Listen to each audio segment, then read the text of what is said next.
ওয়াকফ অশান্তির পর মুর্শিদাবাদের দুই ছবি। একদিকে ধীরে ধীরে স্বাভাবিক ছন্দে ফিরছে ধুলিয়ান শামশেরগঞ্জের একাংশ, অন্যদিকে আবার এখনো কার্যত বন্ধের চেহারা রতনপুর, ঘোষপাড়া, জাফরাবাদের মতো হিংসা বিধ্বস্ত এলাকাগুলি।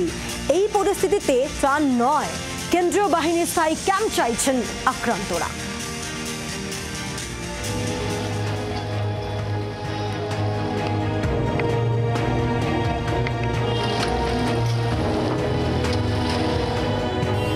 ছবি দেখে বোঝার উপায় নেই এটা একই জেলার দুই অংশ। ওয়াকফ অশান্তির পর ধীরে ধীরে ছন্দে ফিরছে মুর্শিদাবাদ। ধুলিয়ান শামশেরগঞ্জের একটা বড় অংশে দোকানপাট খুলেছে, রাস্তায় গাড়ি টোটোর দেখা মিলছে, পথে ঘাটে মানুষের ভিড় বলে দিচ্ছে একটু হলেও কমেছে আতঙ্ক।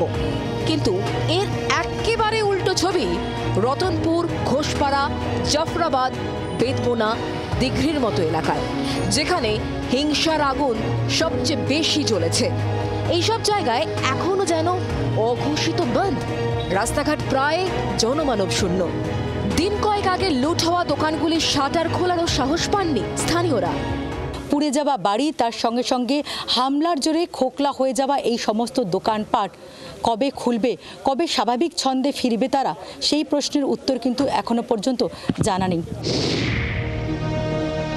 ইতিমধ্যে প্রশাসনের শীর্ষস্তর থেকে আক্রান্তদের পাশে থাকার আশ্বাস দেওয়া হয়েছে। ওয়াকফ অশান্তিতে ক্ষতিগ্রস্তদের ত্রাণ বিলিও শুরু করে দিয়েছে স্থানীয় প্রশাসন। কিন্তু এখনো আতঙ্কে থাকা গ্রামবাসীরা ত্রাণ নয়, চান কেন্দ্রীয় বাহিনীর স্থায়ী ক্যাম্প।